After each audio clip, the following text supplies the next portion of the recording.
Okay, so you want to buy an airport. An airport is one of the only businesses on Earth where the government doesn't just tolerate your monopoly.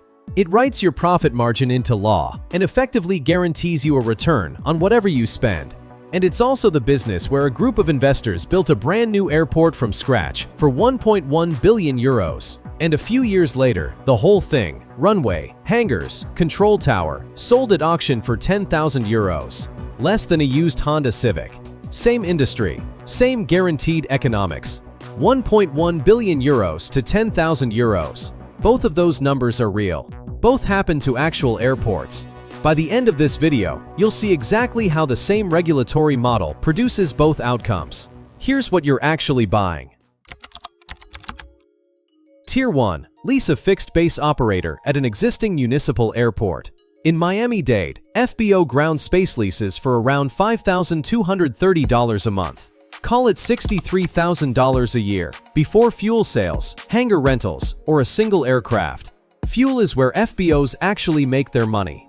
Jet fuel typically gets marked up $1 to $3 a gallon over wholesale, and a single business jet can take on anywhere from 200 to 1,000 gallons in one stop. The lease is just your ticket to play. Tier 2. Take over a mid-size commercial airport through a long-term concession. When Puerto Rico privatized its main airport in San Juan in 2013, the winning operator paid $615 million up front, plus roughly $550 million more over the 40-year lease, and committed to a $1.2 billion capital plan on top of that. Call it $2.4 billion, all in for a hub handling 9 million passengers a year. Tier 3. Buy a major hub outright. London City Airport sold for £750 million in 2006. 10 years later it sold again, for £2 billion. And in 2021, a pension fund consortium paid roughly $32 billion for Sydney Airport, the largest infrastructure takeover in Australian history. Hidden costs nobody mentions. Insurance on every single aircraft movement. De-icing equipment that sits idle 300 days a year, and a security operation bigger than most small city police departments. Now, before you touch a single landing fee, there's a wall most people don't even know exists. In the US, almost every commercial airport is publicly owned, because if it ever took federal airport improvement program grants, the proceeds from selling or leasing it mostly have to go back into the airport system, not into your pocket. The FAA actually ran a privatization pilot program for over 20 years. Only 2 airports made it all the way through: San Juan and Stewart International in New York, which was privatized in 2000 and handed back to the Port Authority by 2007. Outside the US, it's a completely different game. The UK, Australia, and most of Europe trade airports like any other infrastructure asset. Buy, lever up, sell, repeat. That's why London City has changed hands repeatedly since 2006, and Sydney Airport changed hands again in 2021, nearly 20 years after its first privatization. And worldwide, the picture barely shifts. Industry body ACI puts the share of the world's airports still in some form of government ownership at well over 80%. Private capital in this industry is the exception, not the rule.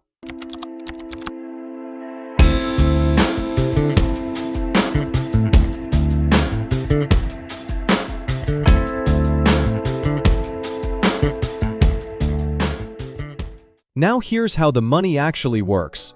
Airport revenue splits into 2 buckets, aeronautical and non-aeronautical. Aeronautical revenue is landing fees and passenger charges, and it's regulated. At Heathrow, the UK's competition regulator caps the average charge airlines pay per passenger. For 2025, that cap is £23.73, down from £25.24 the year before, a forced 6% cut. Non-aeronautical revenue is everything else: retail, parking, food, advertising, real estate. Globally, that's about 37% of total airport income. Parking and car rental alone make up 28% of that. Retail and duty-free, another 29%. Put it together and you get margins most businesses would kill for.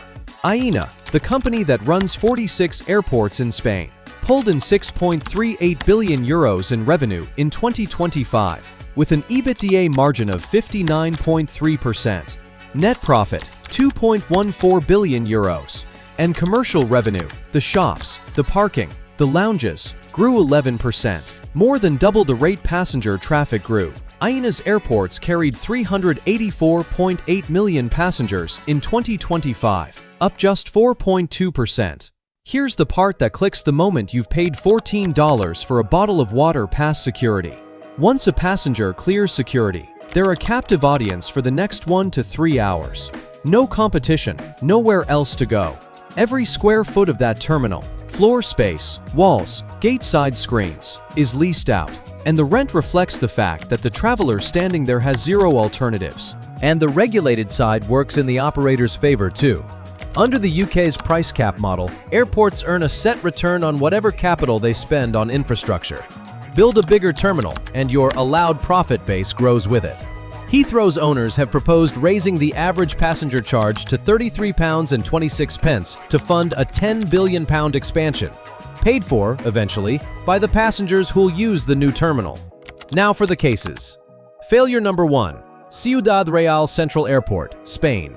Opened in 2008 with the longest runway in Europe, 4,200 meters, built for 10 million passengers a year at a cost of 1.1 billion euros. Traffic never came close. The operator went bankrupt in 2012, owing roughly 300 million euros. In 2015, it sold at auction, runway, hangars, and control tower, with the terminal and parking carved out, for 10,000 euros. One bidder showed up. Failure number 2. Berlin Brandenburg Airport.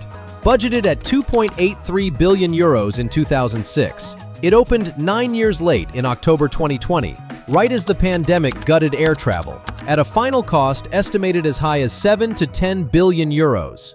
Auditors later found thousands of fire alarms and smoke detectors installed incorrectly, and a ventilation system that couldn't meet the building's own fire code. Failure number 3. Doncaster Sheffield Airport in the UK, formerly Robin Hood Airport. Owned by the Peel Group, it posted a £9.5 million pre-tax loss as revenue fell from £11.7 million to £6.1 million. In November 2022, its owners simply closed it. The local council is now borrowing £57 million toward reopening it.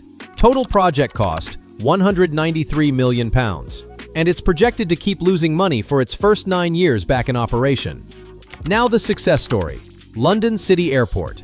Global Infrastructure Partners bought it in 2006 for £750 million. 10 years later, in 2016, a consortium led by Ontario Teachers' Pension Plan bought it for £2 billion, beating out 2 rival bidders from China. That's 2.67 times the purchase price in a decade for an airport that handles a fraction of Heathrow's traffic. So here are your 2 scenarios. Optimistic. You buy into a regulated, monopoly position airport, something closer to AENA's profile. Revenue grows modestly with passenger traffic, but commercial revenue, your highest margin business, grows faster, sometimes more than double the rate. At a roughly 59% EBITDA margin, $1 billion in revenue throws off close to $600 million in EBITDA before financing costs. Infrastructure funds running this exact playbook have averaged gross returns north of 20% on deals like this. Realistic. Regulators can cut your prices with almost no warning. Heathrow just absorbed a forced 6% reduction. A single shock, a pandemic, a recession, can crater passenger numbers for years, the way it did to Doncaster Sheffield, and the way it nearly did to London City, which needed a £130 million lifeline to survive the collapse in business travel. And if you're building rather than buying, construction risk alone can turn a €2.83 billion budget into a €7 to €10 billion one, and open your gleaming new terminal into a world that stopped flying. None of these risks show up in the glossy infrastructure fund pitch deck.